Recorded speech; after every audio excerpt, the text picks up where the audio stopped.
비범하다는 말, 보통 수준보다 훨씬 뛰어나다는 뜻을 가지고 있습니다. 평범하지 않다는 말이죠. 다른 사람들이 고만고만하게 생각할 때 남달리 생각할 수 있는 거, 그거 비범한 것입니다. 다른 사람들이 그렇고 그런 길을 걸어갈 때 다른 길을 걸어갈 수 있는 사람, 비범한 사람입니다. 다른 사람들이 다들 뭉쳐서 다 보통 평범한 수준의 선택을 할 때 다른 것을 선택할 수 있는 사람, 그리고 그 선택이 적확했다라는 평가를 받을 수 있다면 그 선택은 비범한 선택이 될 것입니다. 예수님은 누가복음 4장에서 이런 말씀하셨어요. 내가 참으로 너희에게 이르노니 엘리야 시대에 하늘이 3년 6개월간 닫히어 온 땅에 큰 흉년이 들었을 때에 이스라엘에 많은 과부가 있었으되 엘리야가 그중 한 사람에게도 보내심을 받지 않고 오직 시돈 땅에 있는 사렙다의 과부에게 뿐이었으며, 또 선지자 엘리사 때에 이스라엘에 많은 나병 환자가 있었으되 그 중에 한 사람도 깨끗함을 얻지 못하고 오직 수리아 사람 나만 뿐이었느니라. 많은 나병 환자 있었다는 거죠. 많은 과부가 있었습니다. 그런데 그 가운데서 특별히 하나님의 선택을 받고 비범하게 선택된 그 사람들이 있었다는 거죠. 오늘 이 자리에도 그런 분들이 계신 줄 믿습니다. 이 자리에 이 추위를 뚫고 오신 한 분 한 분의 삶이 바로 그러한 비범한 생의 발자취를 이어가는 그런 삶인 줄 믿습니다. 근데 여러분, 오늘 성경 말씀을 읽어보면 에녹이라고 하는 사람이 등장하고 있습니다. 근데 이 에녹의 7대조 할아버지 아담을 한번 우리가 먼저 살펴보도록 하겠습니다. 우리 본문 말씀 1절과 2절을 읽겠습니다. 이것은 아담의 계보를 적은 책이니라. 하나님이 사람을 창조하실 때에 하나님의 모양대로 지으시되 남자와 여자를 창조하셨고, 그들이 창조되던 날에 하나님이 그들에게 복을 주시고 그들의 이름을 사람이라 일컬으셨더라. 아멘. 이 할아버지 때 이런 일이 있었다는 거죠. 뭐냐면 아담 할아버지가 7대조 할아버지가 창조되었을 때 그때 하나님께서 남자와 여자를 창조하셨다. 즉 성에 구별을 두셨다고 말씀하시는 겁니다. 성별을 두셨다. 그렇게 말씀하시는 거예요. 그러니까 동성애라고 하는 말은 굉장히 그것은 비성경적인 말씀이죠. 하나님의 창조 섭리를 거스르는 것입니다. 두 번째, 그러면서 동시에 하나님은 말씀하시기를 그때에 그들에게 복을 주셨다 그랬어요. 복을 주셨다. 그러니까 하나님은 우리를 창조하시는데 그냥 살도록 만드신 것이 아니고 복을 주신 사람들이다. 하나님의 복을 우리는 가지고 태어난 존재들이다라고 그렇게 말씀하고 계신 거예요. 세 번째는 그렇게 하시면서 그들의 이름을 지어주셨어요. 사람이라고 일컬었다 이렇게 말씀하고 계십니다. 사람입니다. 사람. 하나님은 이름을 지으셨어요. 기능과 속성과 그리고 그들이 앞으로 어떤 역할을 할 것인지를 이름을 지어주셨습니다. 이렇게 세 가지 일을 하셨다라고 기록하고 있죠. 그래서 그 7대조 할아버지 아담도 역시 그렇게 합니다. 우리 3절을 같이 읽어보실까요? 아담은 130세에 자기의 모양 곧 자기의 형상과 같은 아들을 낳아 이름을 셋이라 하였고, 여기 보시면 아담도 아들을 낳았습니다. 아들을 낳았는데 그런데 자기 형상을 닮은 아들을 낳았습니다. 그러니까 하나님의 형상을 따라서 아담이 창조된 것과 마찬가지로 아담의 형상을 따라서 아들이 나왔어요. 그리고 그 아들한테 뭘 줬습니까? 이름도 지어줬어요. 똑같잖아요. 그죠? 하나님이 하신 것처럼 똑같이 하고 있어요. 그런데 문제는 말이죠. 여기에 있습니다. 우리가 한번 이 3절을 읽어보시면 아담은 130세에 자기의 모양 곧 자기의 형상과 같은 아들을 낳아서 이름을 셋이라고 지었지만 그러나 셋에게도 뭐예요? 하나님이 아담 자신에게 죄 짓기 전에 주셨던 그런 복은 누릴 수가 없었죠. 줄 수도 없었죠. 왜요? 복의 근원은 하나님이시니까. 사람이 받고 싶다고 해서 받는 게 아니에요. 주고 싶다고 해서 줄 수 있는 게 아니에요. 그죠? 복은 가만히 보면 이건 하나님으로부터 흘러나오는 거예요. 그래서 하나님이 복의 근원 되시는 거예요. 여러분 성경을 쭉 읽어 보십시오. 굉장히 경건한 왕이 있는데 경건한 왕에게서부터 아주 우상 숭배를 극렬하게 하는 사악한 왕이 나오기도 하고요. 또 그런 사악한 왕이 있는가 하면 그 사악한 왕 밑에서 경건하게 이를 데 없는 그러한 자손이 나오기도 하는 게 그게 인류의 모습이에요. 장담할 수 없는 거죠. 장담 안 되는 겁니다. 내 자식 이렇게 하겠다 저렇게 하겠다 생각하지만 장담할 수 없는 거예요. 그게 우리 인간의 한계입니다. 그래서 여러분 이렇게 복이 없는, 복 없이 지금 셋을 낳았어요. 그리고 길러 갑니다. 그리고 어느 순간 드디어 아담도 자기의 수를 다하게 됐습니다. 우리 4절에서 5절을 같이 한번 읽어보겠습니다. 아담은 셋을 낳은 후 800년을 지내며 자녀들을 낳았으며 그는 930세를 살고 죽었더라. 여러분 이거 한번 보세요. 아담이 자기가 하나님의 복을 받았는데 하나님의 말씀을 불순종하면서 복을 걷어차버렸잖아요. 그래서 복이 없게 됐어요. 그래서 자기가 비록 육적으로는 아이를 낳고 그리고 육적으로는 그런 모든 것들을 다 했지 않겠습니까? 먹고 살고 다 행세하고 했어요. 그럼에도 불구하고 복은 물려줄 수가 없었습니다. 그 결과가 어떻게 나타났습니까? 가만히 보십시오. 800년을 지내며 자녀들을 낳았으며 930세를 살고 죽었더라 하는 거예요. 지내고 그리고 낳다가 그 다음에 어떻게 됐어요? 죽었더라. 이게 하나님의 복과 유리된 그런 인류의 모습이었어요. 아담이 그것을 상징적으로 보여주고 있는 것이죠. 그래, 지내고 낳고 그러다가 죽었어. 그러다가 죽은 거야. 사람들은 얘기할 겁니다. 와, 무슨 소리를 그렇게 하냐. 내가 지금 역사에 남을 일을 했단 말이죠. 역사에 남을 일을 했어. 내가 지금 머리가 다 뽑아질 정도로 노력해서 이런 것들을 다 이룩해 놨다니까 무슨 소리를 하냐. 이렇게 말할지 모릅니다. 근데 오늘 성경을 한번 읽어보시겠습니까? 가만히 보면 아담 이후에 셋도 그렇죠. 에노스도 그렇죠. 게난, 마할랄렐, 야렛 그리고 에녹에 이르기까지 한번 쭉 한번 보십시오. 지내다가 계속 자녀들을 낳다가 그 다음에 죽었다. 이 계속 반복되는 거예요. 그렇죠? 믿는 사람이나 믿지 않는 사람이나 똑같은 거예요. 하나님의 복이 없는 모습은 그런 거죠. 그 사람이 대단하게 엄청난 일을 했다. 대단한 배경을 가지고 있고 엄청난 업적을 이루었다. 성취를 이루었다. 그거 하나님께서 보실 때는 그 기록사항 아닌 거예요. 특기사항 아닌 것입니다. 에녹을 보시겠습니까? 우리 같이 한번 21절 말씀 그리고 23절까지 21절로 23절까지 말씀을 함께 읽어보겠습니다. 에녹은 65세에 무두셀라를 낳았고 무두셀라를 낳은 후 300년을 하나님과 동행하며 자녀들을 낳았습니다. 그는 365세를 살았더라. 아멘. 뭔가 다르죠? 뭔가 다르지 않습니까? 에녹이 뭐가 다르죠? 아기 낳았어요. 낳았는데 아기를 낳은 다음부터 뭔가가 달라졌습니다.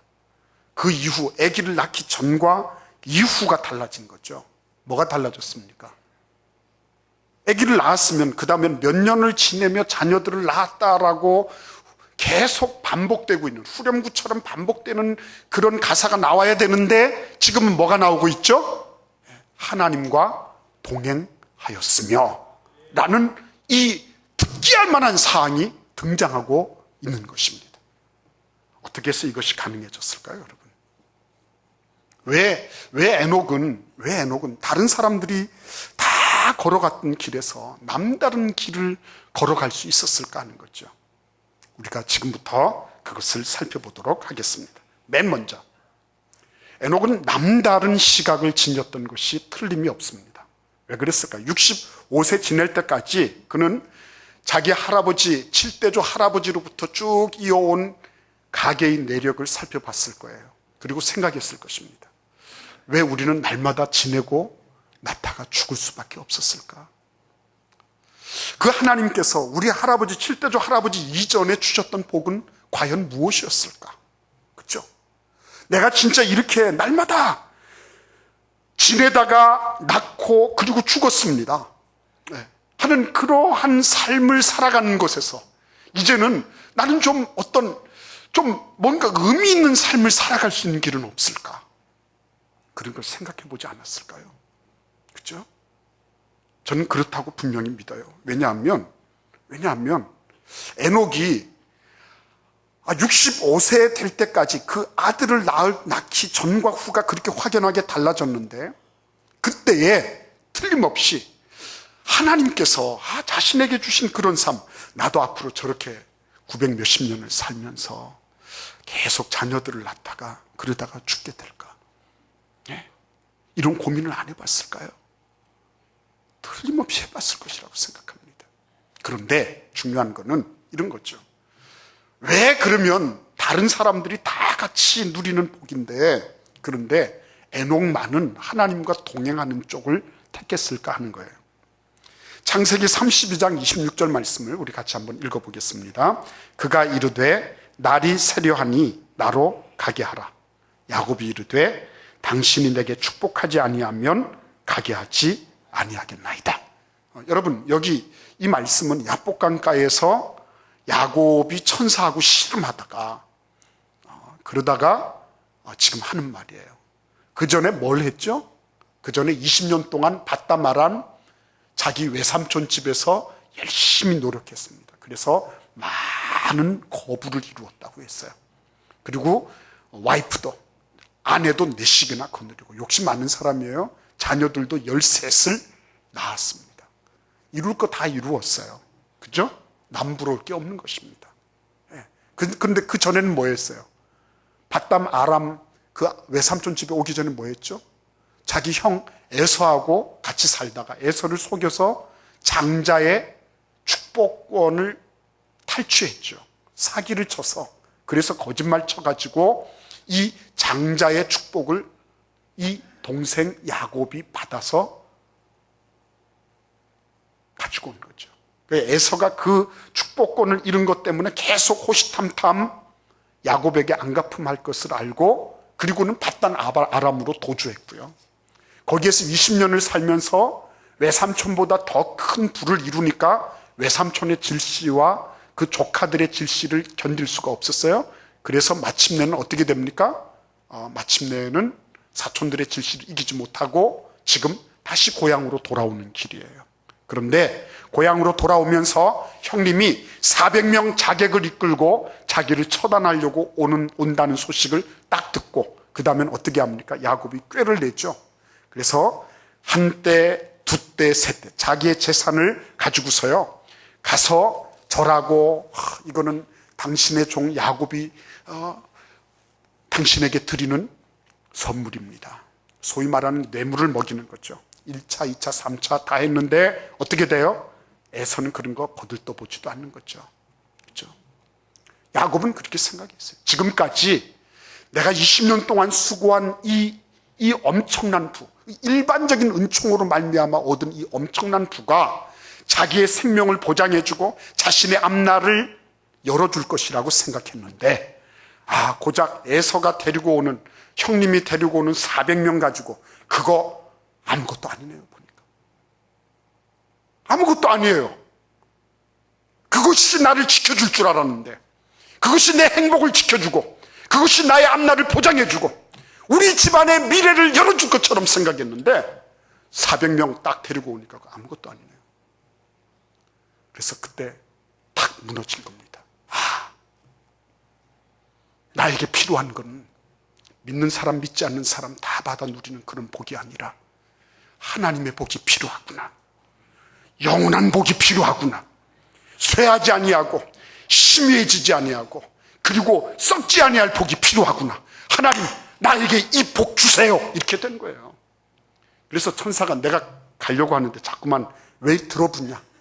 그래가지고 하도 들어붙으니까 그냥 정강이 뼈를 쳐버렸습니다. 이게 그냥 확 나갔잖아요. 완전히 이게 위골이 돼서 산산조각이 났는데 그런데 발을 절절 치면서 만약 천사가 이 바지를 입고 있었으면 바지가랑이를 붙잡고 그리고는 나한테 복을 주세요. 나한테 하늘의 복을 주세요. 하늘의 복을 주시지 않으시면 난 절대로 당신을 놓아드리지 않겠습니다. 나를 차라리 죽이고 가세요. 이래 죽으나 저래 죽으나 마찬가지. 나 죽이고 가세요. 이렇게 하고 달려붙은 거예요. 에녹이 뭘 보았습니까? 일반 은총 속에서 가인의 집안 사람들이 기술 문명을 누리고 그리고 그들이 풍족한 의식주를 가지고서 자기들의 영생활을 즐기는 엔터테인먼트를 즐기는 그런 삶을 왜 에녹이 안 받겠어요? 자기 집안 대대손손 지금 6대조까지 내려오면서 그 조상들이 했던 것을 왜 안 받겠어요? 그런데 이건 아니다. 남다른 시각 가지고 있었죠. 남다른 시각. 여기서 잘 먹고 잘 살고 그리고 떵떵거리며 사는 것이 이것이 다가 아니구나. 남다른 시각 가졌어요. 그게 피범한 인생의 출발이었습니다. 두 번째는 뭐였어요? 그의 아들 태어났습니다. 이름이 무드셀라예요. 그렇죠? 사람들은 창잡이다 이런 얘기를 합니다. 그런데 어떤 주병학자는 얘기하기를 어원을 분석해 보니까 무드라고 하는 말은 죽는다는 얘기예요. 셀라라는 말은 보낸다 이런 뜻이랍니다. 그래서 무드셀라라고 하는 그 이름 속에는 이 아이가 죽을 때 하나님이 홍수의 심판을 보낸다라고 하는 뜻을 지니고 있다라고 주장하는 그런 해석도 있는 거예요. 저는 그 해석을 취하기로 했어요. 그래. 남다른 시각이라고 하는 것은 뭐냐면 이런 거죠. 끝을 볼 줄 아는 눈이 있죠, 여러분. 끝을 볼 줄 아는 눈. 남다른 시각이라고 하는 것은 마지막에 어떻게 될 것인가를 볼 줄 아는 거죠. 그죠? 영적인 상상력이 제일 나래를 피는 곳이 어디예요? 하나님 보좌 앞에 섰을 때 내가 어떤 모습일까 하는 거죠. 하나님 보좌 앞에 섰을 때 나는 무엇이라고 평가될 것인가? 그게 영적 상상력의 절정인 거예요. 봤습니다. 뭘 봤어요? 남다르게 마지막을 보았죠. 인류가 이렇게 살면 멸망이구나. 하나님 이 아기를 긍휼히 여겨주세요. 이 아이의 사는 동안에는 하나님 이 심판을 면하게 해주세요. 그래서 이 아이가 죽을 때 그때 하나님이 심판을 내리시더라도 그렇게 해주세요. 그런 열망이 아마도 이 무드셀라라고 하는 이름 속에 담겨 있지 않았을까 이렇게 생각이 되는 거죠. 히브리서 11장 5절 말씀 같이 한번 읽어볼까요? 히브리서 11장 5절 말씀입니다. 믿음으로 에녹은 죽음을 보지 않고 옮겨졌으니 하나님이 그를 옮기심으로 다시 보이지 아니하였느니라. 그는 옮겨지기 전에 하나님을 기쁘시게 하는 자라 하는 증거를 받았느니라. 아멘. 여러분 위대하잖아요. 그렇죠? 에녹은 하나님을 기쁘시게 하는 자라 하는 증거를 가졌다고 했어요. 이것을 히브리 기자는 히브리서 11장 6절에서 이렇게 말씀하고 있습니다. 믿음이 없이는 기쁘시게 못하나니 하나님께 나아가는 자는 반드시 그가 계신 것과 또한 그가 자기를 찾는 자들에게 상 주시는 이심을 믿어야 할지니라. 아멘. 여러분 결국 믿음에 대한 부분이 에녹을 통해서 설정이 된 거예요. 에녹은 크게 두 가지의 믿음의 요소를 얘기합니다. 첫째는 뭐예요? 믿는다고 할 때는 살아계신 하나님, 그 하나님이 지금도 엄졸해 계시고 지금도 내 삶을 주관하시는 전능하신 분이심을 인정하는 거예요. 그게 믿음이에요. 그걸 하나님은 기쁘시게 받으신다는 것입니다. 그러니까 무드셀라를 낳았을 때도 믿음으로 그 이름을 지은 거예요. 그리고 믿음으로 그는 자녀를 양육했던 것입니다. 믿음으로 그 끝날을 볼 수 있었던 거예요. 두 번째, 에녹이 가졌던 믿음이 뭐였습니까? 그는 하나님께 나아가는 자는 반드시 하나님이 그에게 상을 주시더라 하는 거예요. 하나님이 공수로 보내시는 분이 아니라 반드시 상을 주신다. 이게 뭐예요? 바로 에녹이 가지고 있었던 믿음이었습니다. 위대한 거잖아요. 또한 그가 자기를 찾는 자들에게 상 주시는 이심을 믿어야 할지니라. 하나님 앞에 하나님을 찾고 하나님께 구하고 하나님의 도움을 요청하고 하나님께 자기 자신을 의탁하고 하나님의 지혜를 얻기를 원하고 하나님께서 나에게 뭐라고 말씀하시는지 듣기를 원하는 사람, 그 사람은 반드시 어떻게 된다고요? 하나님께서 그에게 상 주시는 이심을 믿어야 된다. 이렇게 말씀하세요. 여러분 생각하십시오. 그리고 확신하십시오.